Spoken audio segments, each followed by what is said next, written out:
Tzu Chi Foundation continues to be actively engaged in relief efforts in Nepal.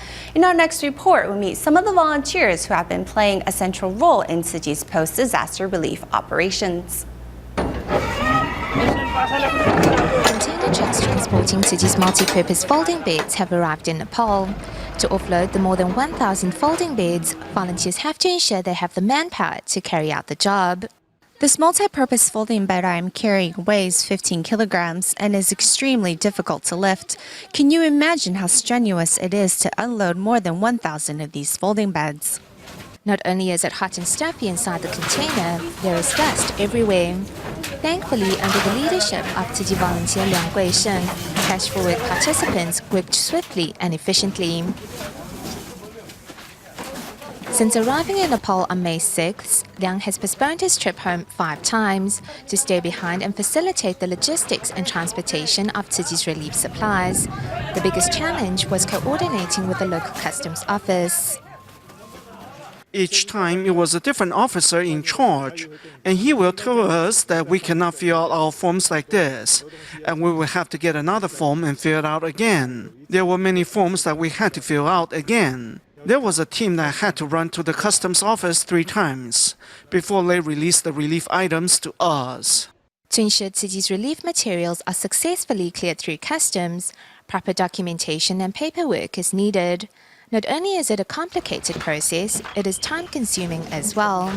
And most of Tzu Chi's aid comes from mainland China, Malaysia, Indonesia and Taiwan. The relief materials which have poured in from all corners of the world are all handled by Liang Guishen.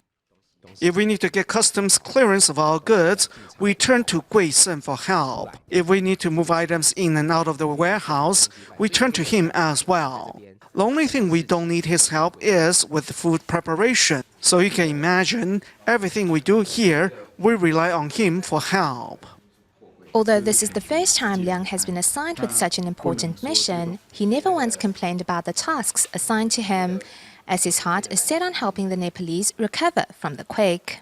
These aid supplies are the accumulation of love from Tzu Chi members all across the world, so we can't just leave these items in customs. Besides, it is already monsoon season in Nepal, so we have to quickly distribute these items to those people in need.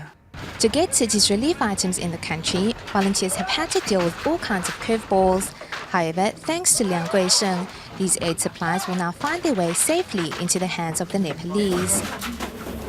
Back home, Dai Sulan often accompanies her team of counterparts into rural villages to conduct medical outreach. Now that she's in Nepal, despite the language differences, there is one gesture that transcends both language and cultural differences.